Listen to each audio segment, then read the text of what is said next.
welcome back to a bonus episode of the Games Gone By podcast. It is Wednesday, June 10th at the time of this recording. I'm your host, Adam, and joining me, as always, the gaming expert enthusiast, Austin. Austin, we recorded a mid-year recap, and we were stupidly, foolishly speculating about a couple games, despite a weekend ahead of us being just filled with announcements. So we cut that part out and have decided that we were just going to actually recap last weekend, because I know you basically told me, I'm bursting at the seams. I cannot wait an entire week to talk about these games. I just love talking about video games, man. There was so much. This genuinely really felt like we were back in the E3 glory days for me. Every show hit, like every one of these shows, Sony, Microsoft, Nintendo, and like the big, Jeff Keighley's big Summer Games Fest show. All of these just hit at least 2 or 3 games that I was like, I'm so into this. So it's super cool to have that energy back. And I feel like everybody's been like buzzing a little bit in all the communities that I'm in. So I'm just excited to talk about cool games, man. Hell yeah. So what do we have here? We had the 3 like big publisher showcases plus Jeff Keighley's Summer Game Fest. Was there anything else I'm missing there? There was like PC Game Show and Day of the Devs and like future game shows, but those are kind of like smaller shows that don't usually have like big like blockbuster type games. It's kind of smaller under the radar stuff, which is still cool, but it just doesn't get the hype and the buzz as much. Didn't get the blood flowing for Austin over here quite as much. Not as much. Look, there was some good reveals in those. We'll talk about some of them, but it's not the same as like, bam, new God of War. Whoa, Right. So maybe we'll start off actually talking about what was absent from all of these shows. Although, as you note in the show notes here, that doesn't mean that its presence wasn't still felt. And that was the total lack of information about Grand Theft Auto 6. However, we all know it's coming out in November. They'll probably dump a bunch of info right before the launch. This is not unsurprising. Right, like this game doesn't need marketing at this point. Like it's gonna do what it's gonna do. Like GTA 6 is gonna sell, and the fact that every game is avoiding November as a release window is just so funny to me. Yeah, I think there are literally like 3 games or 4 games releasing in that time, and it is like Godzilla remake from the GameCube era, like some Barbie game, a remake of Gothic, and this like small RPG called Crime Light, and that's literally it. That's crazy. Yeah, it seems like all of the big hitters are like, nah, there's no way in hell that we're gonna even chance releasing at anywhere near that like November time frame, because we can't compete. There is one game that might be brave enough to try. One to rule them all. We'll get there. But first, let's talk about some of the state of play. So what is state of play? That was, I guess, the other one here that I did not mention. State of Play is Sony's version of Nintendo Direct, essentially. So that's their big showcase. And it's where we got the only thing that was announced for State of Play, like the only thing that we knew about going into it, was that Wolverine details would be shown. We'd get like a full trailer, gameplay demo, stuff like that. So we did get that, and I thought it looked awesome. The other ones are nice enough to have the publisher name in the title of the trade show. This one's not called the Sony Showcase, so it threw me off. But yeah, no, Wolverine looks pretty cool. I think you were mentioning that it looks a little less open worldy than the other ones, and I think that's probably a good move, because how do you compete with web slinging as a traversal mechanic? The only thing I think of is like maybe giving like Wolverine a motorcycle or something to ride around on, because Logan rides those, and even in this little gameplay demo we see him ride a motorcycle and he like hops off a cliff, but it's all in a scripted like Uncharted-esque sequence. The gameplay looks really fast, like very similar to what Spider-Man did, and I just love the visceralness of the combat. It looks like it is going with that sort of tone that X-Men Origins Wolverine had the game. I don't know if you played that. I do remember playing that. Very bloody, very violent, like just a really aggressive game. This kind of matched that energy. There was a lot of blood. It was really gory. Wolverine's like stabbing dudes in the face. I was like, yes. Like Like, this is what I want from a Wolverine game. It is funny to go from a series where every time you knock someone off a rooftop, you like magically web sling them to the side of the building so they don't die, to one where you are ripping out their organs on screen. So it is a welcome change of pace in that regard, I think. The next one that a big announcement here, which they had announced before, but I think they finally we're showing the big trailer for it, and that is Tomb Raider: Legacy of Atlantis, a complete from the ground full remake of the original Tomb Raider. I played the original Tomb Raider back in the day. It was a lot of fun back then. It is definitely something that is aged a little roughly, mainly because it has some of that like early Resident Evil era tank controls going on with it. But man, all the things that I remember from it, like exploring the tombs and doing backflips with two revolvers as you shoot animals, all of that was like present in the trailer. Pretty excited for this one. There was, of course, a little bit of controversy. Always. There's a couple games that have the same specific type of controversy from from this showcase, but Legacy of Atlantis has ruffled some feathers with its reported AI usage and assets that have found its way into some of the early like marketing stuff, but they've said they've cleaned it all out and like there's no assets that exist in the full release that were generated by AI. Like everything was either touched up by a human or completely replaced by a human made asset. This is that controversy that's just never going to go away. And I'll say this, there are some people who are very consistent with it. They're very principled with it. They don't want it involved in anything they make whatsoever.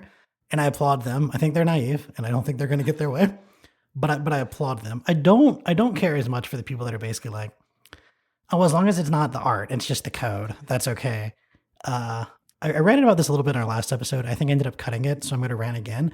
I think it is a bonkers opinion to say that like the management and optimization and ordering and creation of the code and what is just the most interactive software medium that we have doesn't count as part of the art, right? Like I understand why people make the distinction. And I think it's also okay to say, I don't care about it from a perspective of like, it's not jarring enough for me to care. That I think makes perfect sense because I'm more or less that way, right? Right. Like the art, the actual like I guess like visuals and music and that kind of stuff. When it's AI slop, that is a lot more jarring than like knowing that someone just vibe coded this entire level behind the scenes. Like that ruins Right. the experience less. But I think when it comes to like all of the same ethical concerns and the energy usage and all these other things, I don't understand how people just like arbitrarily distinguish between these two things. But like ultimately, I do think this is one of those situations where if it doesn't look bad, it will ultimately not matter to the vast majority of consumers. And if it does look like some fucking Sora video stuff going on, then people will like really rebel against it. And I think that will just be the key going forward here is like, how obvious is it AI and how bad is it, you know? Right. There's always going to be people who have the, environmental ethical concerns or the I think it's stealing art from other places and like amalgamating Copyright all this issues. stolen art and those things are always going to exist and persist. But as we see AI get better and better and like less distinguishable, people are gonna not even notice. Like it's this box that has been opened, this Pandora's box, is not gonna close, I think, ever at this point. Right. So the reality is like if you want to take that principled stance and not ever play a game that has AI in it at all, more power to you. But I think that's just going to get harder and harder as time goes on because everyone's going to want to use it in this early stages of development where it's like, we just need to get some background trees and stuff in there to see how this looks. And we don't want to hand design each one of them, you know? Yeah, and it's one of those things too where so like I'm a software engineer for a living, and I do programming that I might describe as like creative, but I would not describe as artistic. And I think there's like a difference there because I have to like get creative with how the user interface works and make sure it solves the person's problem and come up with like creative solutions to problems. But the only emotion I'm ever trying to convey through my work is, did this make your job easier? And that's it. Like there's Right. no other consideration whatsoever, right? Whereas obviously with a video game, something that isn't just, I don't know, Fortnite slop, I guess. I need to stop using the word slop. That's become just like the most overused word. Fortnite garbage. We'll just go back 3 years. Fortnite garbage. There you go. Something that isn't just that there's always an artistic intention, right? What are we trying to convey? Like sometimes we're trying to make the user feel sad, sometimes trying to make them happy, yada yada. That is how I would distinguish between like creative and artistic. And so maybe you could use that to distinguish between like the coding and the other stuff. But even then, I mean, how do you get all these assets to convey that thing without making it play out in front of you in a certain way? So yeah, the distinction's weird. I think from an ethical standpoint, it doesn't make any sense. Like these are you're still stealing the code, there's still the copyright issue, you're still scraping the internet for that. But I do think from like an end user standpoint, I do understand why people want to distinguish between the two because I more or less do too. When someone's like, all of these characters were generated by AI, you're like, I don't have any fucking interest in this game whatsoever. Like that sounds terrible. I don't want that at all. Yeah. But anyway, enough of all that. Legacy of Atlantis. I think it looks pretty cool. This is not gonna be like a day one buy for me, but I almost certainly will pick this up on sale at some point because I would love to play the original again with just some of the rough edges removed. Because actually, the like remaster of the trilogy was on PSN monthly recently. Yes, and boy, like that, yeah, it's old, man. It's old. Well, you'll be able to play it early next year in February because if it's not coming out in September or October, it's pushed to February. So I like how they're giving an entire 3-month berth to GTA 6. It's really insane. It's going to be a recurring trend that I'm just going to laugh about every time I announce another game that's coming out in one of those 3 months. Another big release from Sony is the new God of War. God of War Laufey? I think it's Laufey. Okay. There's been debate about the pronunciation, but I think it's Laufey. This looks great. I mean, this is, to me, there's controversy about this because there's a female character in the lead and not Kratos. Everybody's Where'd Kratos go? Right? How do you have God of War without the God of War? Blah, blah, blah. And it's like, yeah, but it's God of War Laufey. Like, you have the characters in the title, guys. Yeah.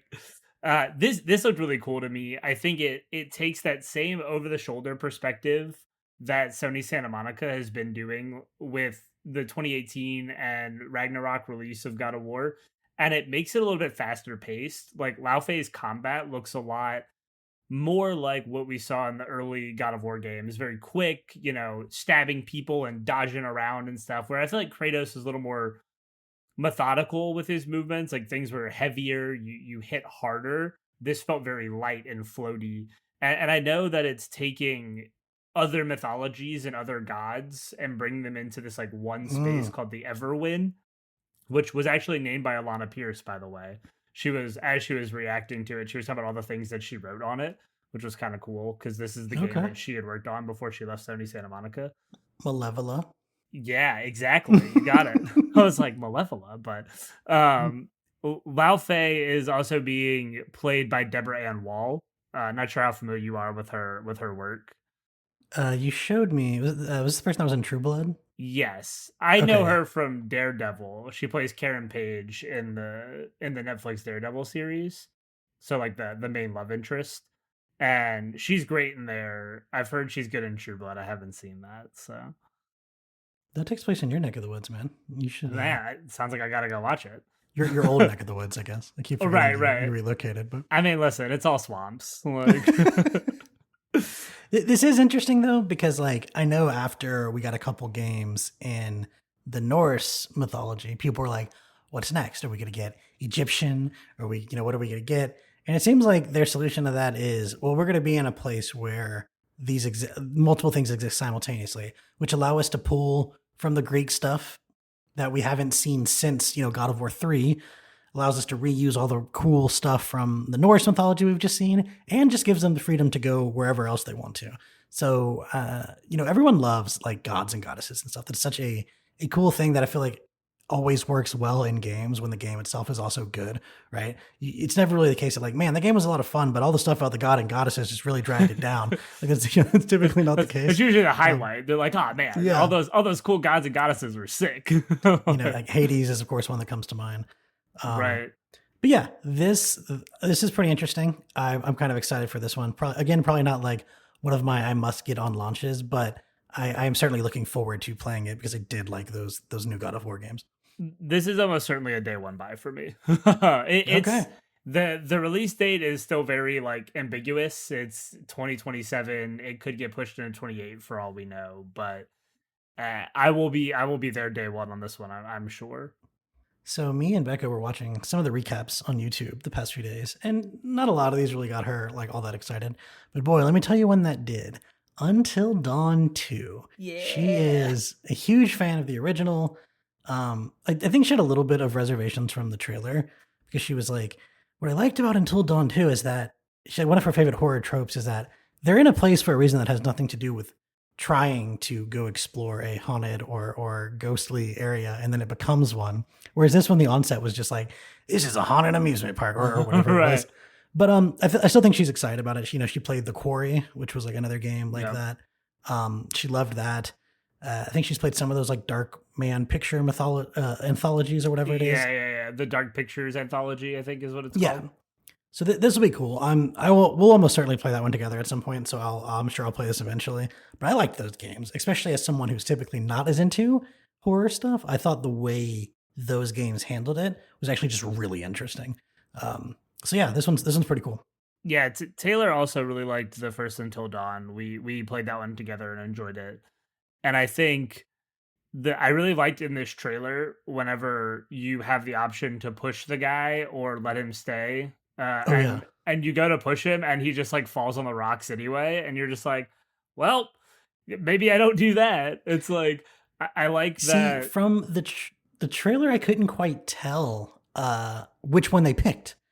Like, Well, I guess that's true. I'm assuming that he pushed because the other option was like, don't do anything. So I assumed he would stay up there.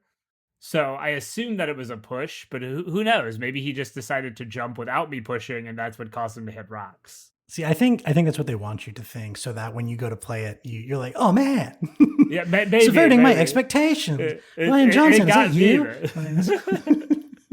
The Last Jedi Strikes Back. I know another one that we're both really excited about is Control Resonant, Yeah. which is going to be sick. We got like 3 different trailers for this game throughout the course of the week. The one that was shown at, like, I can't even remember what each one was at this point. They all just kind of blur together. But every time I see this game, I'm like, yeah, this is super cool. Like, action heavy Control sounds awesome. Yeah, it's a really interesting universe. I do like. I was actually playing Control again recently, and I was like, I remember the writing being this cringy all of the time throughout the entire thing. But everything that I do remember liking about the game is definitely still there. The combat's a lot of fun. The atmosphere is really cool. The whole Federal Bureau of Control thing is just a really unique environment that you don't see a lot of stuff like that in games. So yeah, a much more action centric one with like melee and crazy weapons. I can definitely see that being a lot of fun. And I know Connor is also excited about this one. He's a Oh big, yeah, big oh yeah, Control guy. yeah. This one comes out in September. It's one of our September releases that we're gonna have to contend with. Hmm. I'll probably get this one quick. This will be one that I'll get early on. But honestly, if Connor doesn't want to get it on PC, we'll probably game share it on PS5. Oh yeah, And yeah, it just looks super cool. this next one you're gonna have to tell me about Marvel Tokon Fighting Souls. I think it's Tokon. It's a team, it's like a 3v3 team fighter from Arc System Works, who made like Dragon Ball Fighters and like Blaze Blue, Guilty Gear, all of those like famous Japanese fighting games that you've probably never played and hate. Okay, yeah, yeah. Yeah. So it's a Marvel version of that with the like Marvel versus Capcom 3v3 tag team fighting mechanics, but made by Arc System Works. Okay. So it's this one is really cool. They've kind of been releasing all of the characters, like revealing them all in teams of 3. So we've had like a hero team that is like Captain America, Iron Man, etc., etc. This reveal was a villain team. So I think they revealed Doctor Doom, Magneto, Green Goblin, and Carnage were the 4 Ooh. characters. And you don't have to play them all together or anything. That's just how they've been revealing them. You can mix and Right. match whoever you want. This looked really cool. Like Magneto in fighting games is iconic. Doom in fighting games is iconic. Like Marvel vs. Capcom has had those characters as like pillars for a long time. So it's cool to see them in this game. It looks really sick every time I look at it. I like fighting games, even though I only play them for a few weeks, and then I'm like, I'm so bad at this. Why do I even bother? Hey man, nothing wrong with that. That's a lot of the games we play that involve other people besides us. So Very true, very true. I'll probably play a lot of this single player and not with other people, but I'm looking forward to it. The fighting games are fun for me. So so one that we instead of getting at the State of Play, we got at Summer Games Fest instead is a remake of one of my all-time favorite games from my childhood. This was actually a Sega Dreamcast exclusive when it first launched, which is a weird thing to say now. yeah, Um, really. but this is Resident Evil Code Veronica, which I guess now is just being called Resident Evil Veronica. And I wish I had seen the trailer live because you were telling me how much like it was such a cool reveal because like you don't know what it is going into it. Uh, as someone who played the first one and knew what the trailer was, I was like, what does this have anything to do with Code Veronica? I'm pretty sure it took place on like a random island and then Antarctica, and there was like these two twins as villains, and none of that is there. But like, whatever, they're probably doing something interesting with it. Um, it's certainly that graphic style of whatever engine the Resident Evil series uses is so identifiable though that it's like even if they hadn't flashed up like RE Veronica, it's like, oh, I think I know what this is. Because man, for in an era where there's like 90% of games use Unreal or Unity, the fact that like a couple of them are still using their own thing and it looks so fucking good. Like I really appreciate that about the new Resident Evil games. And yeah, I'm excited to check this one out because I loved this one as a kid.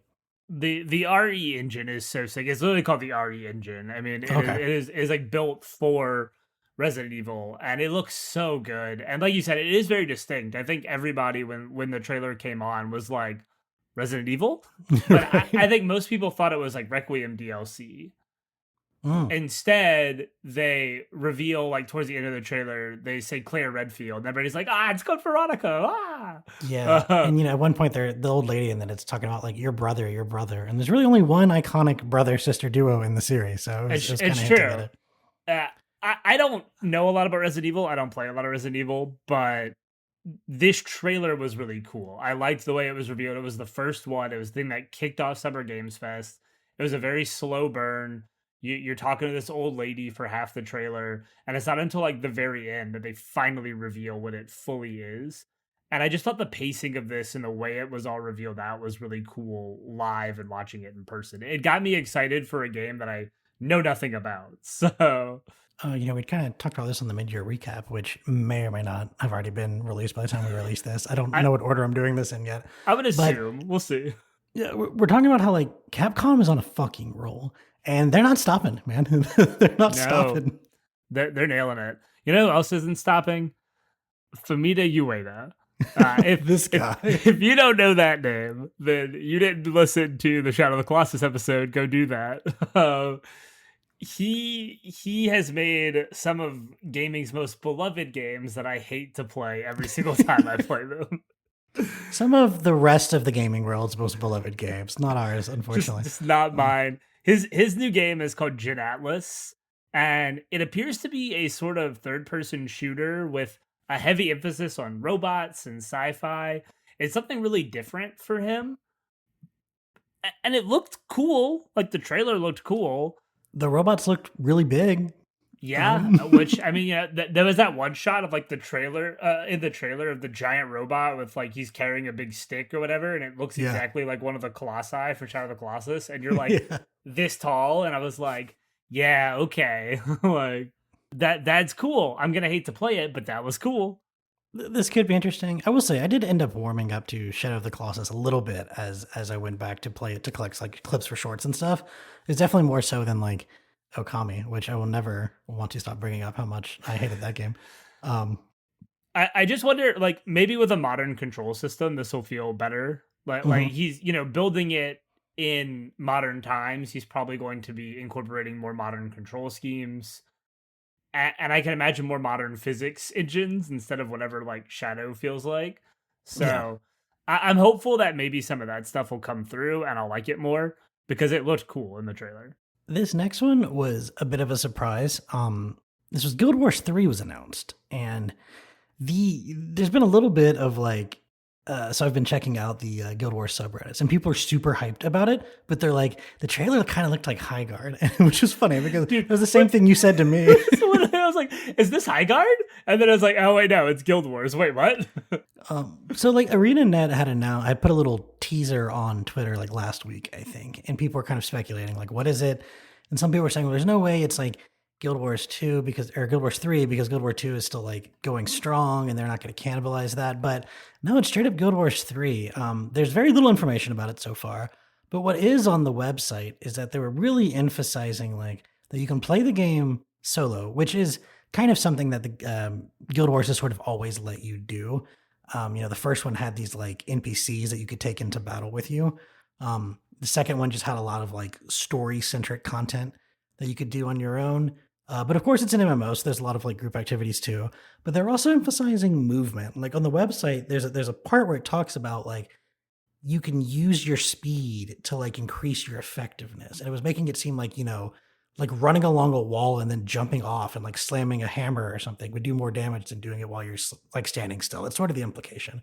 So I think like Guild Wars has always done something pretty unique when it has like an MMO. I think it's like the president of NCSoft was talking about how Aeon 2 is also coming out at some point, and he was saying like, no, that's really your more traditional like MMO affair. Like Guild Wars 3 is really going to be something interesting. We're doing stuff with like much more reactive combat and movement, and it's going to be the next generation of MMOs. Like we are not trying to make a WoW clone, right? Which at the end of the day, Aeon is a lot more like that kind of MMO. So who knows, man? This game probably won't come out for a long, long time. The beta is set to happen in like the end of 2027, and who knows if that will hold up. So right. yeah, I'm very excited about this, but in that way, that's like I was also super excited about Guild Wars 2, and I was very let down by that. So I'm much more of Guild Wars 1 purist. So we'll see what happens. Yeah, I mean the trailer looked neat outside of the fact that it looked like High Guard at first. Yeah. I was like, High Guard 2? That doesn't make sense. But yeah, I mean, look, we're gonna play Guild Wars for this podcast one day, and I will let you know how I feel about it whenever we do that. Maybe we'll do it for next year, right before this beta launches. But there we go. This next one though, man, this is one that I think is definitely going to be. I might have a hard time not buying this today it launches because it kind of just combines so many of my favorite things, and that is Star Wars Zero Company, a game that has basically been described as Star Wars meets XCOM meets Mass Effect, and it's like someone was just making a tagline in a lab to get Adam to play it. Is how this game comes off. Yeah, but there's also Anakin. So how much does that outweigh your? Look, as much as I always like roll my eyes when the same 5 fucking characters are involved in every single Star Wars property, nothing's gonna stop me from playing this game. They could have had like fucking Baby Yoda out there, and I probably would have still found the drive to play this. No, I mean this seems really cool. We got a story trailer at Summer Games Fest. It's the first real footage that we've gotten like extensively to cover this game, and it looked really neat. It looked exactly like its promise, right? XCOM meets Star Wars. And the very end teases Anakin, so it firmly kind of places it. And they call him General Skywalker, so we know it's in the Clone Wars. I think they said it's in like the waning years, like at the tail end of Clone Wars. I don't know how that's going to play out story wise, but all of your like main characters are all original. And they're going to have, hopefully, the promise is that they'll have that Mass Effect level of getting to know them, forming that relationship. And then if they die, you'll lose them because it's permadeath stuff. So yeah, they'll bring in that like Fire Emblem-ness that we talked about earlier this year in that episode. I'm getting all the Jeff plugs in today. And it'll be cool to see how they combine those elements of Mass Effect, where it's like you really get to learn everybody, but now they might die. So how much of that is going to affect how they design the character, how the levels are made, and like how you play the game. So I'm definitely really excited for this one. I like XCOM, but I love Mass Effect and I love Star Wars. Did you ever play Chimera Squad? XCOM Chimera Squad? I did not. I did not end up playing Chimera Squad. I own it though, I think. So that one was interesting because instead of it being like the first two XCOM, well, I say the first two of like the reboots, right? where there's really no storyline characters, right? It's all expendable soldiers. Chimera Squad instead had like a squad that was called Chimera Squad, and each person was like unique in their abilities and stuff, and they were kind of story characters. I can't remember if they could die or not. It might be one of those things where they're just like injured for a number of missions or whatever. But it seems like this is kind of borrowing some of that. So there's definitely going to be like actual party members with like stories and a set design and unique abilities to them. And then you're going to have your one main guy, I think, that you make that you can customize, and they're you, like you would be in a Mass Effect or a KOTOR or something. So it's just a blend of so many of my favorite RPG influences like coming together. Yeah, and I think that main character is the one that if they die, that'll trigger your game over screen. But otherwise, the only way to get a game over is for them to die or to run out of not meet the mission parameters, whatever that means. And funnily enough, this was not the only Star Wars game that we got more information about from this conference. Now, we already knew about Galactic Racer. It was announced during, was it the Game Awards, I believe? I think so. Yeah, but we got another trailer on that. We got some more information on that. It looks pretty cool. It basically looks like they looked at Pod Racer and were like, let's do that, but more. Let's add more types of vehicles and more types of things and that. So that should be just like a good, fun Star Wars game, which you don't need to like care too much about how it affects the lore, or having watched any of the side content, or having watched 8 seasons of Clone Wars and plus a movie, or whatever else, right? So that's definitely cool. Is that one of those that you're also looking forward to, like day of, or is that more of a later buy for you?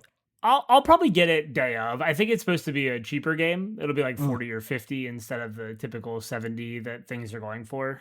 And it's like a story-driven racing game, which is neat. I always like when that's the focus. I think Sebulba is supposed to play a big part in it because, of course, he does. Yeah, can you name one other pod racer? No. There's there's some guy named like Ben something, I think, but I don't know him. This is another October game.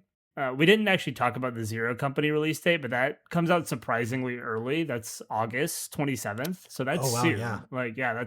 That's really soon in comparison to some of these other things. So I'm excited to get my hands on that so early. Some other kind of smaller, I wouldn't say smaller necessarily, but definitely not the biggest releases that were announced during this, is there was something called Stranger Than Heaven, which I believe is like the Yakuza developers, right? Yeah, it's from RGG Studios, like Ryu Gagataka or whatever. Which, look, I don't know anything about those games, and I don't really care about those games, but what I did find particularly fucking fascinating is that Snoop Dogg comes on stage to announce it, and everyone's like, that's weird. I mean, cool. Maybe they're going for some hip-hop style. Maybe he's voicing a character.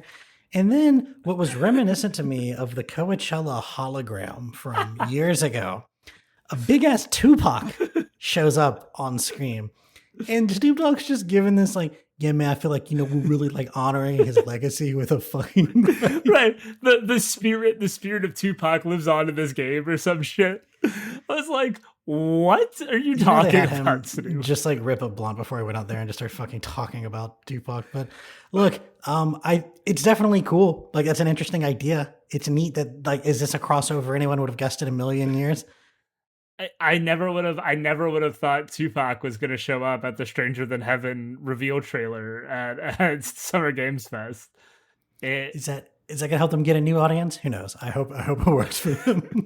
Well, it's so funny because Snoop comes out and he's like, yeah, me and the Tupac estate, we're working close hand in hand, and we, the spirit of Tupac lives on in this game. And I'm just thinking the whole time, like, dude, you just wanted more money. Like, Tupac's family was like, hey, can we get a licensing deal? Yeah.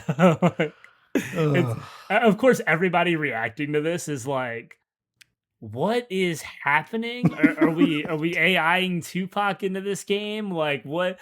There's a couple that was like, my interest has now gone down in this game. Right. I was like, just such a weird announcement. It's funny though. I got a good laugh out of it. I was like, what the hell is Tupac doing here? It makes no sense, man. But, sometimes we do complain about how we're just sort of circling the drain culturally and artistically with remake after remake. This has never been done before. So. True. Man, another game that was announced that is a sequel to a very beloved game that we haven't heard anything about in years and years. The Wolf Among Us 2. Man, when did that game come out? The original Wolf Among Us, I think it was like it's been a long time. It was 20 like 15, 16, something like Mm-hmm. that. It's definitely the mid 2010s because it was the next game that they did after Walking Dead, and Walking Dead was like 2012. Mm-hmm. So the fact they're remastering it, so if you haven't played it, you can play the remaster later this year. But getting a confirmation trailer, Wolf Among Us 2 is still actively in development and has a release window. It's 2027, so who knows. Right, It's right. very ambiguous, but just having a release window, even having a date by it, was like, yes, I loved Wolf Among Us. I've always really liked Walking Dead. Wolf Among Us did something very different, but kept that signature Telltale style before it started to get really worn down and like tired. So I am really excited for Wolf Among Us 2. Which does make you wonder if they're going to go back to something that feels more like that original Telltale style, or if with the success of games like Dispatch and Mixtape and some of these other, narrative heavy games, if they're going to take a different approach. But I think either way, a lot of people could be really excited about this one because I was probably, after the actual first Walking Dead game and Borderlands, I think or Tales from the Borderlands, I always think of this one as like the one of the big three that people actually really liked from Telltale before they just started making license crap after license crap that no one really cared for. Yeah, this one is super cool. I love Big B as a character. I loved what they did with like Snow White and all the other fables and fantasy characters. So I'm super in this one. Another sequel that was announced was Stellar Blade Blood Rain. Now, Stellar Blade was one of those games that unfortunately, we kind of talked about Pragmata in the last episode. It's one of those games that got caught up in the culture war, and like I don't think anyone asked for it. I'm sure, as a lot of the times there was like an artist on Twitter being like, "Yeah, our game's gonna kill woke" or whatever. But for the most part, like people out there are just trying to make games, and it gets dragged in these stupid fucking conversations. This was one where like there was a little bit of boob physics. There was some like very 2000s Dead or Alive character outfits, I would say. It's a good way to put it. Yeah, but ultimately it was kind of like a actiony Souls-like thing, something a little more action heavy than like a Souls game, but still relying on a lot of those tropes and in difficulty. I actually owned this one. It was pretty fun. I only played it maybe like 10 hours before I kind of fell off because ultimately it was hard as fuck. And just like, the original Dark Souls or Returnal and all these other games that are known to be hard that I actually really enjoy, but still can't get past the first 10, 12 hours. This is one of those, but it should be an interesting one. I think it was received pretty well by the people who were actually taking it seriously as a game. And so yeah, it's cool that they made enough money to make a sequel. Yeah, I'm sure people are gonna be totally normal about this. This will be totally normal reactions to this. No, I mean I've already seen so many people who are like the main character looks too young, which like admittedly the face does look a little young, but then you have an equal number of people who are like, that's just Korean women. It's just like nobody can say anything that is right about this game. So what I will say is that the trailer looked really cool. The combat is very melee focused this time, which I think it was melee focused in the last game, but your main character had like a sword and actual weapons, Mm. I believe. This girl's like fisticuffs, just like punching people in the face. It looked super cool, super fluid. The art style, the like cybernetics and everything, really neat. I love the design of the town and the world that she was in. And there's a shot in the trailer where she like throws off her coat, and immediately I was like, oh, okay, this is one of those games. And then sure enough, it was Stellar Blade. I was like, okay, all right. But it does look really cool, honestly. And like I haven't played the first one, but I would like to play it at some point and then hopefully play this one because I was sold on the trailer, not gonna lie. Look, man, the gaming audience has changed a lot over the years for sure, but there are definitely some people in the industry that can't help themselves from delving into that. That core audience that will always exist of a big boobed lady punching people to death. And if you need more evidence of that, look no further than Street Fighter 4 Street Fighter Year 4 has Tifa from FF7 in it, the original big boot lady who punches things to death. That was a very very good segue. I very much approve. This is a really cool reveal to me because, as to my knowledge, it was the first time Tifa had appeared in a fighting game, and especially one of such high caliber like Tekken or Street Fighter or something like that. And it's probably the And only time it's been in one of high caliber. Yes, that's right, a true right. story. But Austin, I couldn't believe you had never heard of Ergi's God Bless the Ring from 1998. A ridiculous fever dream of a fucking game that was just like this very mediocre 3D fighter that for some reason had like 6 FF7 characters in it, including like Cloud and Sephiroth and Vincent and Yuffie, I believe, were the whole What? cast. Yeah, some of them being like hidden characters. And then the weirdest thing about that game, though, by far the weirdest thing, is that there was just a whole mode that was like a totally different fucking game where it was this like 2-player, almost like Baldur's Gate Dark Alliance kind of thing, where it was like a sort of dungeon crawler action thing. Brother, it was so weird. It sounds like we need to play this for the podcast. Is all I'm saying. This sounds like some nonsense that I can't even believe exists. So that was Tifa's first actual appearance in a fighting game. But you were correct. This is definitely the first time it's been in one that is a property with any legitimacy whatsoever. I love watching Max react to this because the other characters that were announced for year 4 are like basically nobodies, and this like brand new characters that we don't know, and this character named Bosch that I think people are kind of mediocre on in Street Fighter lore. And everybody was like, that's it? That's all we're going to get? And then all of a sudden Tifa pops out and it's like, whoa! Like everybody's freaking out.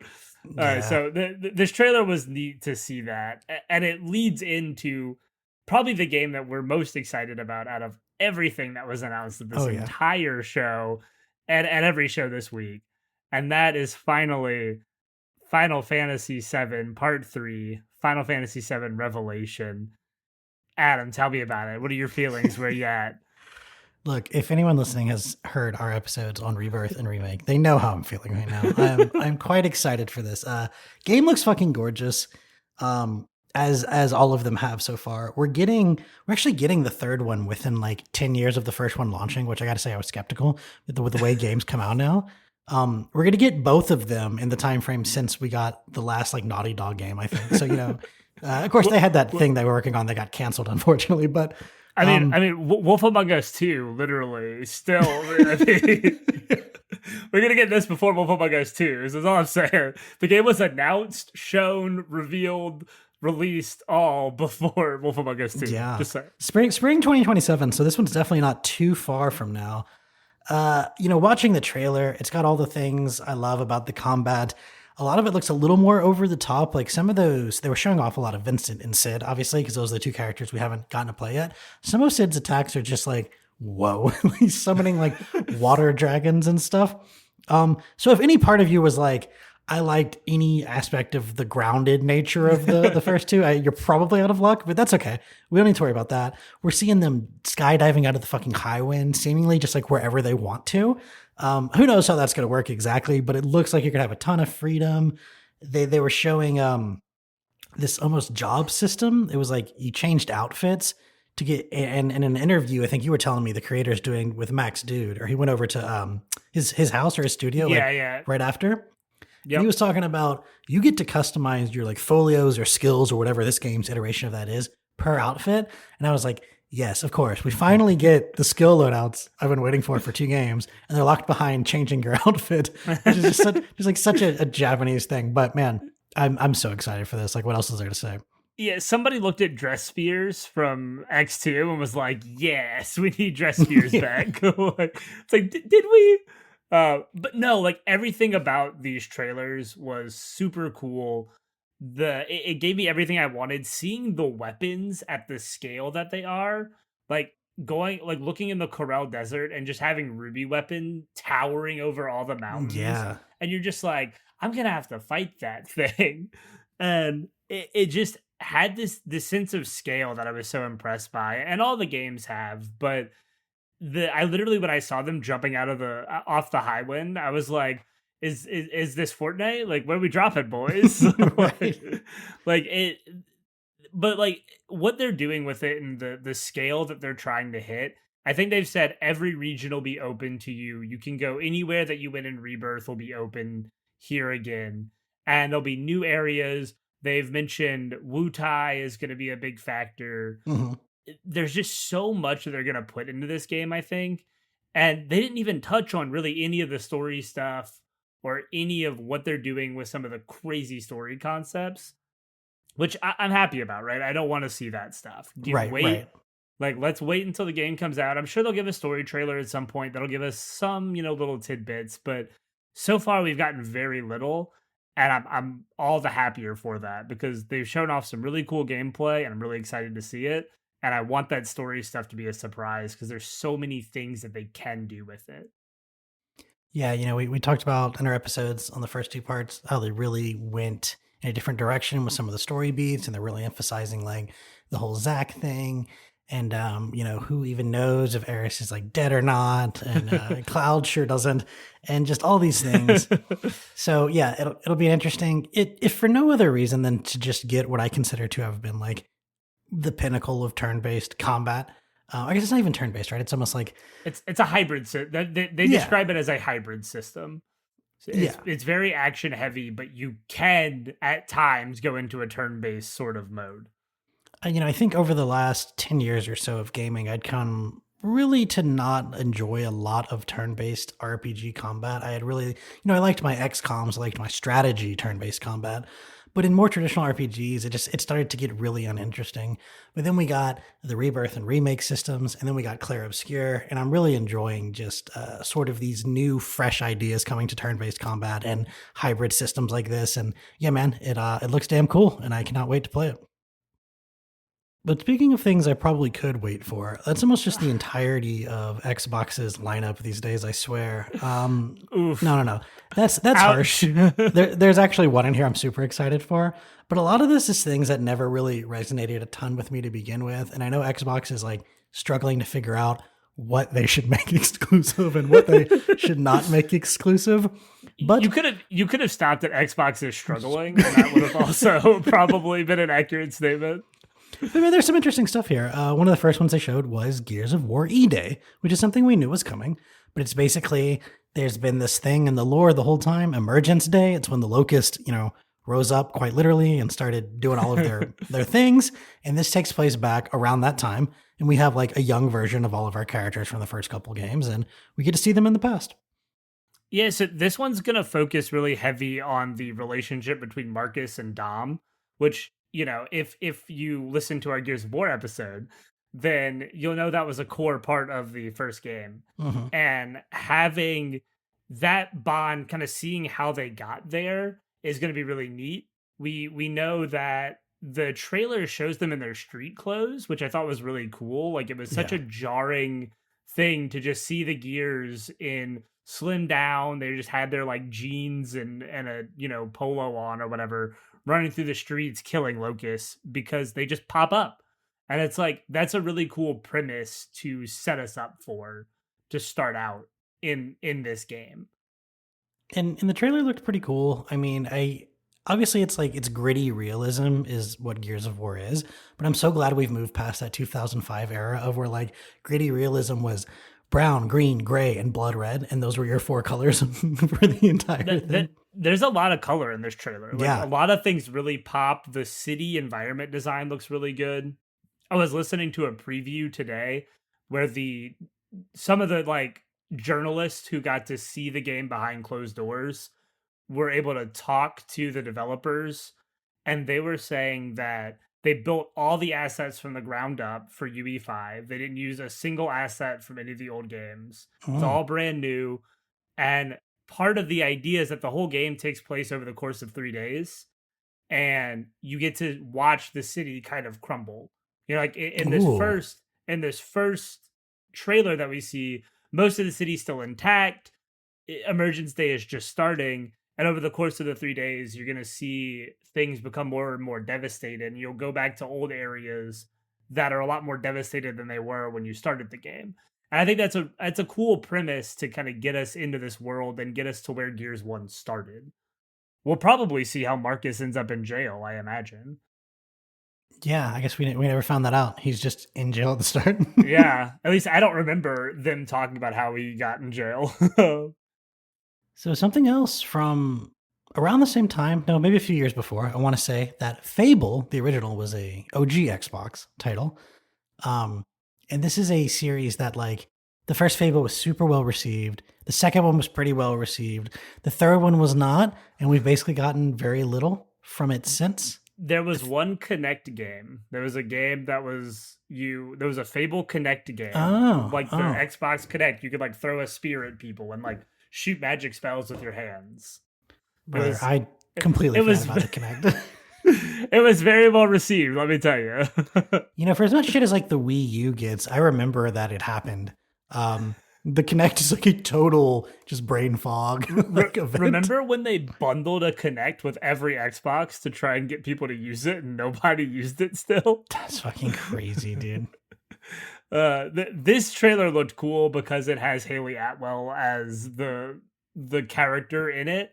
All these trailers have kind of shown a character highlighted and they're narrating the trailer.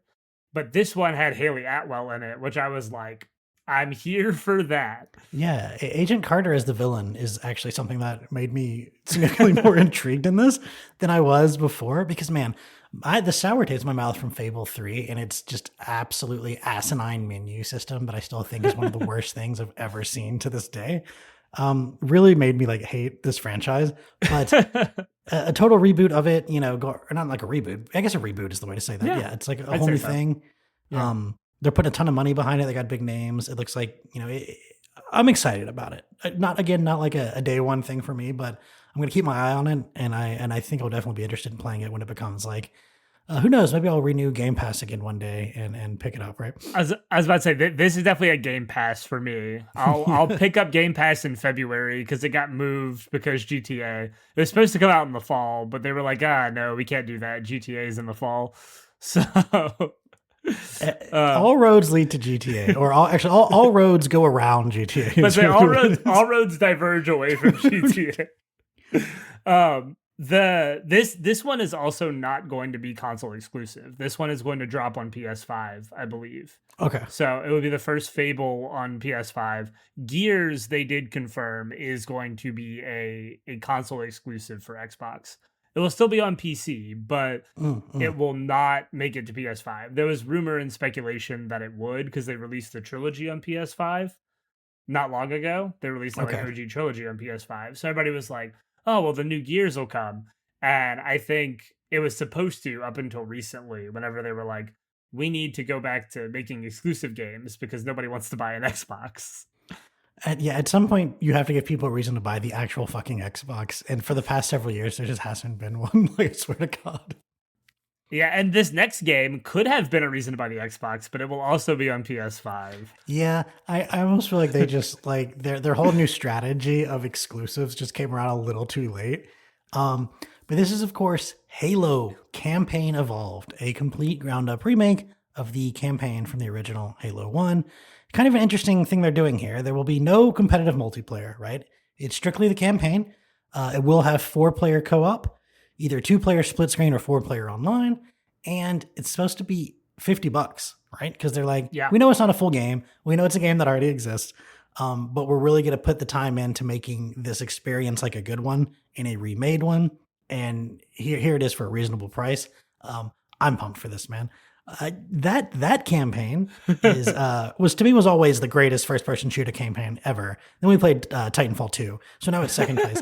But it's so good. I've always loved it. The way the starting level kind of introduces mechanics and functions as a tutorial, like such a good example of good game design and doing all of that through the gameplay and not just like throwing up like Mega Man, press X to jump on your on your thing, So yeah, I'm super pumped for this. This will probably be I'll get it on PC as soon as I can kind of deal. Oh yeah, this will be a renew Game Pass and do this one for sure. This is a day one, and it's soon. It's July 28th, so we don't have to wait long. Yeah, we don't have to wait long at all for this one. There's going to be 3 new missions too that are included. I don't know how exactly those work. I've heard they're prequel missions, but I don't know if they actually start the campaign, if they're interspersed throughout. I don't know. I think it might just be 3 new missions before the first mission, but that would be kind of unfortunate considering how well that first mission, introduces the game mechanics. So it'll be interesting to see how they do that. Well, also the first mission literally picks up after the last mission of Reach, right? You get the payload on the ship. Captain Keyes That's jumps into true. hyperspace with Cortana, and then Halo 1 starts. So I don't know exactly how that's going to work, but I trust it'll be done in a way where I think everyone will enjoy it. I have no reason to think they can't figure that part out. I will say every time I've seen gameplay of this, it looks just so good. Mm-hmm. It feels like what you remember the Halo campaign to be, even though it probably doesn't actually play like that anymore. Like it probably doesn't Yeah. feel that good, but it looks like it does. Like it looks like what you remember it to feel like. It looks so good. All the detail, all the like visual fidelity that this has, so impressive to me. It looks amazing every time I look at it. Yeah, and I think it's going to have some of the more modern Halo like mechanics, right? So it's going to have spread and dual wield and some of these Yeah. things. So we'll see what happens there. But this next one, I know you are super excited about. I not as much my thing, although I have enjoyed. I had my fun with Persona 5, and I really enjoyed Metaphor. So Persona 4 Revival, a complete remake of the fourth game. How are you feeling about this one, buddy? Yeah, this is awesome.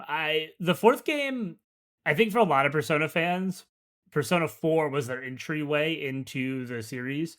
I played Persona 3 first, but I think a lot of people caught on at 4. Mm, It's the most grounded of the bunch because it takes place in like a small town. It's a murder mystery story of, people are like disappearing in this town and you have to figure out why and what's happening to them. And it's a lot about, yeah, it's a lot of the same concepts that Persona 5 has with kind of facing yourself and like learning about yourself, like these characters learning about themselves, I guess, and just dealing with like issues that would affect teenagers.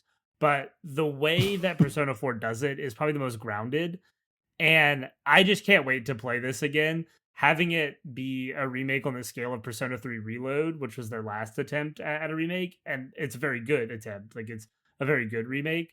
So having them kind of take that same scale and just rebuilding all the combat, making it feel like a modern game is awesome. It's a little bit later next year. It's in, that February range that everything else is avoiding GTA 6. But I'm excited for it. It'll be a Game Pass as well for me. The bigger announcement here, though, if you could even imagine, is that they finally showed off a teaser for Persona 6. ooh, We've known it's been in the works for a long time now. It's been very loosely like there's a new Persona coming out because of course there is. But Persona 5 was I think 2017 or 2016. Like Persona 5 is older than you think it is. yeah. And so to finally have a new look at a new mainline Persona game, it's very small teaser, but it's going for a much darker approach. It had a very spooky atmosphere, and it's green. Every Persona game has a color, right? Oh, okay. Yeah, Persona no, 3 Persona 5 is was like red and black, right? Was it? right. Persona Yeah. 4 is yellow. Persona 3 is kind of blue. This one looks like it'll be green. And it's got like a horror vibe to it. It almost looked like a Shin Megami Tensei game a little bit, which is same developer, so it makes Mhm. sense that they kind of are taking some of that influence. But yeah, I'm just really excited for new Persona. It's probably still like 2 or 3 years away, but I just give it to me. Give me more Persona. A couple more things that were shown off here. We've known about State of Decay 3 for a long time. It got moved to 2027. Maybe it'll come out one day. I feel like this game has been delayed multiple times. I loved the first two games. The second one is actually like one of my favorite games, but the whole thing when they announced it, it was like, okay, number one, we're going to get the foundation down. Number two, it's going to be like a co op game. And number three, it's going to be an MMO. This kind of fell apart, and that's good. We don't need a State of Decay MMO. But the worst part is that the co op system in the second game sucked. It was awful. First off, it was like fucking impossible to get it to work because it was like Game for Windows Live or whatever the hell when it Right. first came out, or just like Windows Store. And then when you finally did get it to work, it was like that person's progress didn't really save. One person basically had to like always carry it, and you were sort of this weird clone, even though there was like other characters you should be able to control. You couldn't get very far away from each other. It was terrible. It was massively disappointing. They've been working with the Grounded team at Obsidian on the multiplayer aspects of State of Decay 3, and that gives me a lot of hope this could actually be a really fun, like, it's it's like half survival crafting, half really fun action game, State of Decay. And it's like zombies, and you got to build your city, and you got to like build your community, and it's like, got some Walking Dead influence. It's a really, really cool game. I would love to play it with other people. State of Decay 2 just made that fucking impossible. And Grounded's co-op works really well. So no reason that if they're taking influence from Grounded that it shouldn't work really well. We mentioned earlier we're just circling the drain artistically and culturally. So here's another reboot. No, it's Crazy Taxi World Tour is returning. That franchise is returning. We get a 2027 release. This is another one with some AI usage controversy, supposedly in some of the background art. Who knows if that will really affect it? This is one that I think a lot of people have been saying for years they want to come back, but it's also like, how big was Crazy Taxi really? So I don't know, man. Be interesting. People are acting like they've been deprived of Crazy Taxi, man. They're like, Crazy Taxi. That Offspring, that trailer starts with Offspring, and you're just like, all right, Crazy Taxi, let's go. Yeah, exactly. Yeah, such a strange. The second game was literally like just 2 Offspring albums, and really only like 3 songs from each one. That game had a soundtrack of like 8 songs, and it was all the Offspring. It was so strange. But yeah, it was fun. There's not a lot of depth to those games. It's just a goofy little like, you deliver people as fast as you can kind of thing. Yeah, just it does make you wonder. Yeah, is there enough there to really exist in the year 2027 without adding a bunch of shit? And then if you add a bunch of shit, does it take away from the soul of the experience? I think that remains to be seen, but that was another game announced at the Xbox showcase. Moving on now to the third publisher showcase, the Nintendo Direct. Now this one happened the latest of all of these, right? Just a couple days ago? Yeah, literally yesterday. Okay. Yeah. So we got what is really interesting, especially because people were saying like, this is the first turn-based Final Fantasy game in like a decade. And you're thinking to yourself, that's crazy. That can't be right. I think it might be right. I think so. So they announced Final Fantasy Resonance, and it looks like the Octopath Traveler games and sort of what they call that HD or 2D HD art style. Yeah. But it is a single-player like condensed version of that weird mobile game that they had. It was like a gacha game where you could collect all the famous Final Fantasy characters from the past. So you get like Cloud and, Tifa and Squall and all these characters. And it looks like that still retains, right? They're still retaining that, but you don't have to do all the money gacha systems that the mobile game had. So have you played any of the Octopath Traveler games? I played a little bit of the first one, but never finished it. I love the art, but I could never get into it for some reason. I'm not really sure why. It's because turn-based combat and the JRPG traditional style is just sucks now. No, I played the second one a decent bit. It's pretty cool because they do something unique with every single character. I think if they keep building off those ideas, this could be a pretty fun one. I don't know how much the combat is going to be like the mobile game or if they're going to try to shake it up. But yeah, definitely interesting that we're getting a true turn-based Final Fantasy. And it's releasing this year, October, of course. Yeah. When else? When? Yeah. This Direct was so controversial, I feel like, amongst Nintendo fans. Some people were like, this is the best Direct ever. And some people were like, this is the worst Nintendo Direct I've ever seen.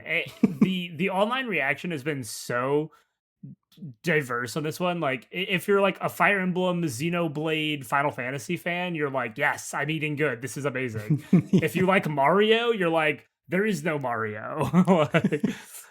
But the thing that everybody universally could agree upon was, what the fuck is Kingdom Hearts 4 doing at a Nintendo Direct?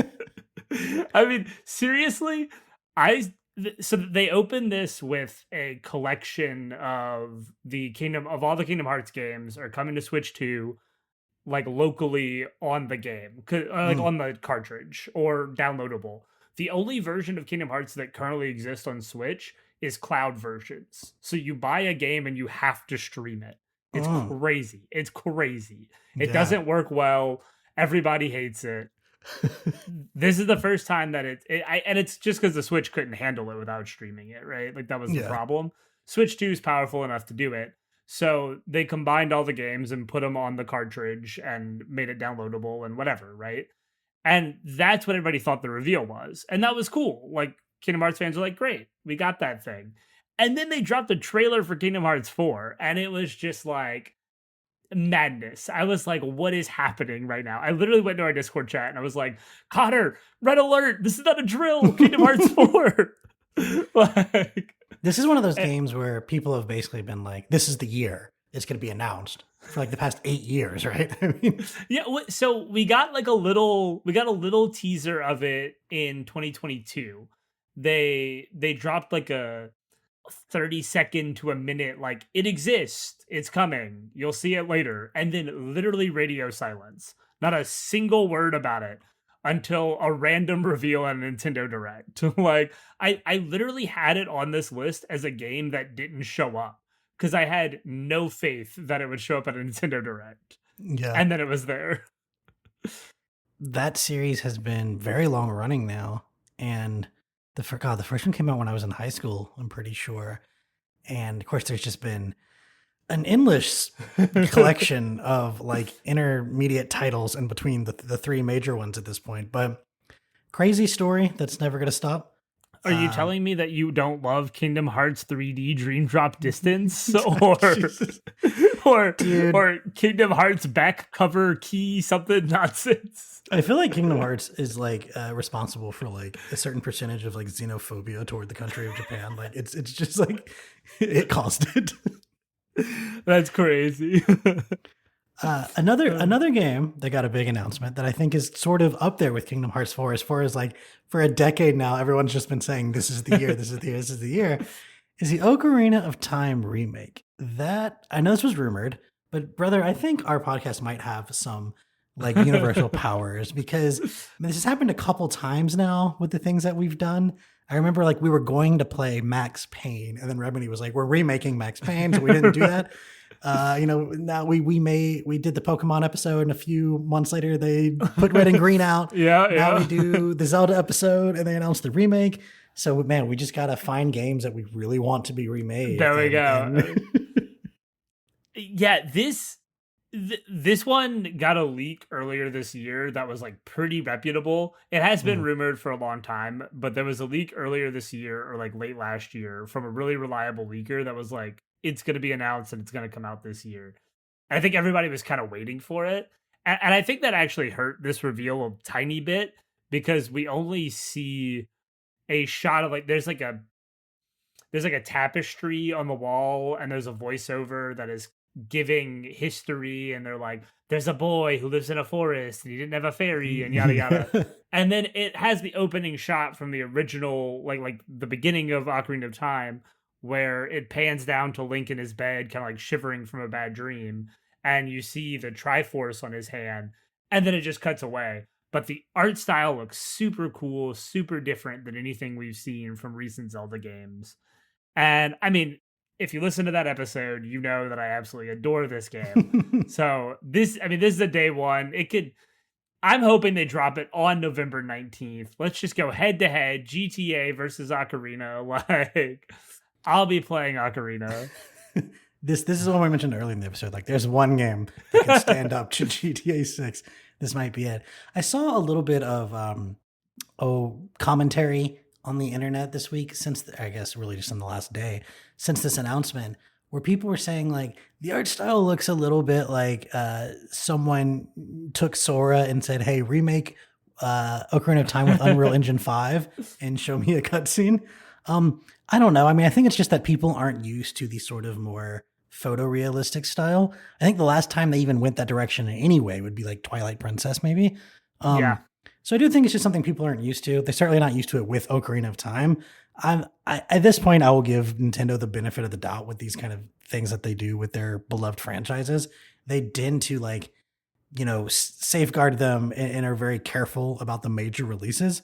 So I have no reason to think it's going to be some like art style that doesn't actually work. I think a lot of the people making noise are the ones that are like, I wish we had more than this because I already known about this leak because I follow everything. Yeah. And that is really kind of the energy, I think, is if we hadn't known about this so prominently from a leak, I think this would have been like game of the show, knock your socks off. An Yeah. Ocarina of Time remake, like that's insane. And I think they're gonna do some really interesting stuff here. I think the world is gonna be. I don't think you're gonna have any loading screens or anything. Hmm. Everything's gonna be seamless. I have to imagine they're really trying to blow this out and like make it a super well thought out, well developed, big expansion on Ocarina. Uh, they've already done the 3D remaster. It doesn't make sense to not really go all in, and I think that's where the art style comes from. That's where all this stuff comes from, is this sense of like we want to really make Ocarina something for the modern age. And I wouldn't be surprised if they tinker with some of the dungeons, and not just for reasons of, say, like the water temple for obvious reasons, but Yeah, maybe like, they did the whole Master Quest thing where they actually redesigned some of the dungeons and made them more challenging and changed the puzzles around. And I do think since this audience is probably primarily people who have played the game 300 yeah, times, they probably do want to add some new elements to it. Probably new dungeons entirely. So, yeah. maybe they'll flesh out things like the ice cave or under the well into like a full on dungeon. I mean, who knows? But yeah, definitely something to keep your eye on here. Yeah, the other Nintendo had a couple other things, not a lot of like crazy big announcements outside of the ones that we mentioned. They talked about a new Fire Emblem that's coming out this year. They finally showed us another trailer. It looks cool. Every game ever is getting a Switch 2 port. Yeah. Like so many, like Devil May Cry 5, all the Kingdom Hearts games, Metaphor. There's so many games are getting Switch 2 ports, and that's great for people who only have a Switch 2, right? Like they'll get to play these games, and it shows that Nintendo finally has a platform that's capable of handling things, which is Yeah. nice. Um, From Software showed a small trailer and announced a network test for their new a Switch 2 exclusive game called Dusk Bloods. It's like a multiplayer thing. Could It be looked kind of cool, but vampire-y. yeah, it could be cool, but like after Night Rain, I never want to play a multiplayer From Soft game again. They announced a new Xenoblade Chronicles game. That's cool. People who play those games love those. Yeah. I never played any of them. Star Fox got a demo. I haven't played it yet, but I have it downloaded, so I plan on playing it soon. Yeah. I know a lot of people were saying, like, is this a missed opportunity? Because, like, the Star Fox 64 was already kind of like a remake of the SNES one to some degree. And, like, they've done some other Star Fox things. Like, couldn't they have done something new? But I was looking at some sales numbers. Dude, Star Fox 64 outsold every other Star Wars property by such a large fucking amount that, like, of course, this is the one. This is the route they're going, right? Yeah, I mean, I think some people think this is going to be I guess like a tease for a Star Fox Adventures or something down the line. Like they're getting people back into Star Fox to do a bigger thing later. We'll Hmm. see. They announced a new Nintendo Switch Sports game. That's exciting. Hey, I mean, Switch hey, look, Sports. Wii Sports did really well. Switch Sports, I think, sold well, so I'll play it. Other than that, though, just kind of a lot of random ports and stuff. Well, as we had mentioned before, there was a few other conferences going on. One that I think really caught some buzz, though, or at least you and I were super hyped looking at it, was in the Future Game Show, a game called Exodus, which I believe has, let's see, it was written by Drew Karpyshyn, which is like a Mass Effect 1 and 2 writer. It was developed by some former Mass Effect devs. And if you go watch the extended gameplay trailer for this will come as absolutely no surprise because it is at its DNA, it looks so Mass Effect, but in a way that is like fresh and it's a new sci-fi setting. They're doing this thing with like instead of aliens, you have these awakened animals, which are basically like sentient animals. I know there's some wolf that like talks to you telepathically. There's like an octopus that's inside of like a mech. And There's just like a an really elephant or shopkeeper, something like an elephant shopkeeper yeah, or something. I think. Yeah. really unique spin on that. It's but like when you look at the combat, it just the powers are just like yes, like that Yeah. is cool Mass Effect's physics shit, right? It literally looks like the exact gameplay mechanics of Andromeda, Mhm. basically in a modern day version, and the story, the tone, like everything feels like it was ripped straight out of Mass Effect. And look, I don't mean that in a bad way. I mean that in a great way. Like, Yeah. Where have all my Mass Effect clones been for the last 15 right. years? I mean, Like, come on. of all the games that should be getting clones, where are the Mass Effect clones? I would have bought all of them. And even if I hated them all, I would have fucking spent money on them. But Right. you guys decided you weren't giving me any of them. This game has Matthew McConaughey in it, man. I mean, don't you just love crazy. That? This looks really cool. It's still probably a ways away. They're saying 2027. Like, that could be November, December, could even be pushed into 28 for all we know. Yeah. But they did show like a sizable amount of gameplay and talked a lot about the story and kind of the world that they were building. I think they're supposed to be like prequel novels. It had a in that, do you remember that secret level show that they did on Amazon Prime? Oh yeah, like anthology thing. Exodus, I think, has a little anthology short in that secret level. Okay. So probably something to go back and rewatch, because I know I saw it, but I don't remember a thing about it. Yeah, what an interesting idea. And at least, like, hopefully that worked out for everyone better than it did for Concord. But... True. Very true. But yeah, that one looks cool, man. I'm excited for this. I just want to do Mass Effect-like things in a Mass Effect-like universe again. Yeah, and since we didn't see Mass Effect 5, this is the closest we'll get. I think we both have maybe more faith in Exodus at this point than we do Mass Effect 5, though. Yeah, and I will say, like, one day I do want to go back and play Andromeda, because I do think it was a fun game. It obviously doesn't really, like, do the same things for you as the Mass Effect trilogy does. But man, have we had some stinkers in the past few years that make Andromeda seem like a pretty well put together production. So true. The biggest problem for Andromeda for me was just like the story feeling so much like a ripoff of what Mass Effect had done already. Like right. Whenever the big reveal is that the villains were exactly the same thing as the collectors, basically, I was like, what are we doing? Like, this is just the collectors again. Like, what are we doing? Do you guys have any new ideas? And then just the very obvious, like, the other arcs for the other species that were going to be like DLC or sequel potential, but that show was dead in the water. Some other things at this show was a Company of Heroes remaster. No release date on this one yet, but, that's a really great game. It probably does feel a little dated at this point from a both like mechanical and graphics perspective. I really always loved the campaign in that game because it's World War II. It's, it's not like 100% historically accurate, but it's enough to keep it interesting. And it's got the directional facing elements and all of that stuff that like Dawn of War had, because, same company, Relic. So that's exciting. That's another one we talked about doing for the podcast that's now getting a remaster. Mm-hmm. So, Oh, you're right. We just keep doing that, and now we'll have to wait. It's like the problem is we have to keep waiting on these things to come out so that we can. God, so should we only do games that we don't want remasters of? Yeah, otherwise we're gonna have to. We'll never have episode content. Man, based on what we've been playing lately, that could be a real interesting remaster coming around. And Amazon's got like the. I was about to say I'd be down for it, man. Yeah, we'll see. Crazy thing to me was the Valheim 1.0 release date, because brother, we played this at launch, which was COVID. That was like peak COVID. Yeah, right? That was 2020. Yeah, or maybe it could have been early 21. I don't remember for sure. Yeah, but it was definitely COVID era. Yeah, and we put like a lot of hours in that game. We had a ton of fun with it. One of those games where it's like hard to go back to because there's been so many changes, and despite the fact that they've added more content, you still just kind of. You really feel like you kind of got your fill of that kind of game with how long we played it.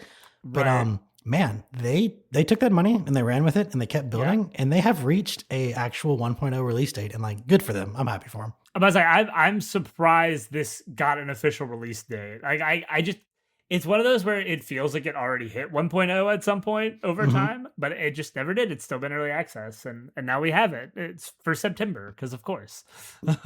Yeah, it was just one of those games where despite being like early access, it just felt like such a complete game with so much to do, and it was so fun.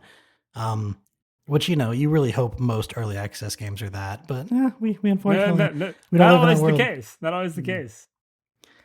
Well, let's round out this discussion with a little bit about what was missing, because we've already mentioned some of those things like Mass Effect 5 and there was no Mario, but something that this was actually teased at some point over the last couple of years, right? A Jet Set Radio game. Yeah, it was teased at And the same time as Crazy Taxi. that's They right. they they said at the same time, like, yeah, we're bringing those two games back, and they showed Crazy Taxi, but no Jet Set. No. We did that one for the podcast recently. We played Future. Interesting idea. It would definitely be fun to see what they do with it in a modern setting. Um, get the goat Hideki. Oh god, what's his name? Naganuma, something like that. Yeah, that sounds right. Yeah, Yeah, get him back for the soundtrack, and this shit would blow up. yeah. But yeah, a little disappointing. We didn't hear anything about that whatsoever. We know that Dawn of War 4, Warhammer 40K, is coming at some point. But nothing in it in PC Gaming Show or anything else was maybe a little surprising. Yeah, they showed it last year at PC Gaming Show, I think. Like that's where they Mhm. revealed it. So I was surprised we didn't get any sort of update. I think it's also September 17th or something like that. So it's coming this year. Like we have a release date. It's I guess maybe they just felt like they didn't need to show anymore, but I would have thought they wanted some of the marketing on that. Like give us a little bit of hey, this game, like, here's some of the new stuff we're doing, or here's some gameplay footage, but just radio silence, which was surprising to me. They might be waiting for, because I know like the 40K universe, Games Workshop just announced the next, they do this, right? The next iteration of Warhammer 40K, it's like a lore reboot, I don't know how they do Okay. these things. Well, they do it with their franchises a lot. So maybe they're going to tie it into that somehow. Who knows? No Witcher 4, which is not totally surprising because you got to figure that's a little ways off. And we got some information about it recently, but we also got that Witcher 3 DLC announcement Yeah, recently. yeah, yeah. So They probably don't want to like erase overshadow. that. Yeah, yeah. Which Yeah. crazy. A Witcher 3 announcement in in 2026 is insane. The game is 11 years old, and Yeah. they're like, here's a DLC. Dude, it's also like one of the top 15 best-selling games of all time. So, It's crazy. Yeah. The yeah. people who love Witcher, man. I could never get into it, but people who love Witcher. That's something else. We were talking about putting up our Witcher 1 episode sometime this year because Yeah, I've been busy. And then they announced the Witcher 3 DLC. I'm telling you, brother, we have magic. We have magic. we got some prophetic shit going on over here. No Jedi Part 3. Yeah, no future of Cal Kestis. I think people were expecting it to maybe be here, but not a word on it, which is like probably fine. Let it sit for a little bit longer. It's coming. I liked Survivor enough, but let it cook. I was going to say, Survivor was a lot of fun. I know you and I liked sort of the more focused experience of a Fallen Order a little more, but like those games are so damn fun. Yeah, And yeah. I get excited for the third one for sure. I thought it was interesting that we didn't get any of the Avatar Legends game that's coming out, the new fighting game that's coming out soon. We didn't really get any updates on that. It got pushed back from I think it was July 3rd, and it got pushed back to July 23rd. So a few weeks delayed. There is like a beta that's going to be happening with that in that original release window. They're supposed to be doing like a beta for anybody who pre-ordered.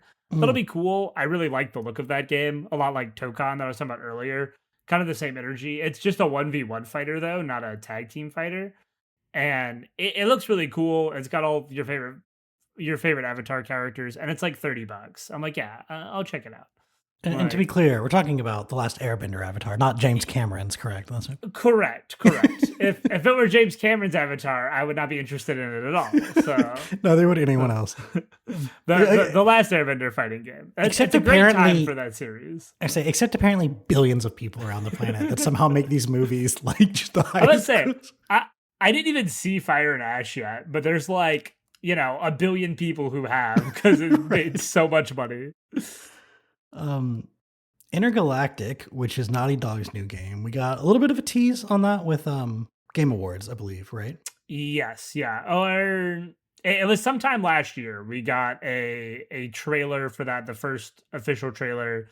And then I would have thought for sure it would have been here somewhere, though. This one is legitimately surprising to me.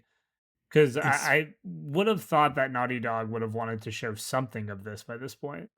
Especially with whatever game they were making that got canceled that they had spent so much time on. You'd think they just want to be able to say, like, hey, don't worry, like, your favorite studio has something coming. We're here. Right. Like, we're still making games, so... Druckmann's been too busy making the fucking TV show, so that's why they've got... No, I don't know.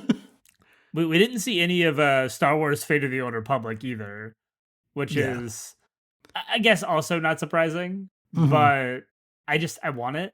Like I just want it really Yeah, bad. I want to know something So, about it. Even though that but game is, because like how we were talking about this with the Game Awards episode, right? Where wasn't it like we decided they announced it in a way where Casey Hudson was only there for like 4 months before we saw the trailer, so this game can't be in production like very far at all, right?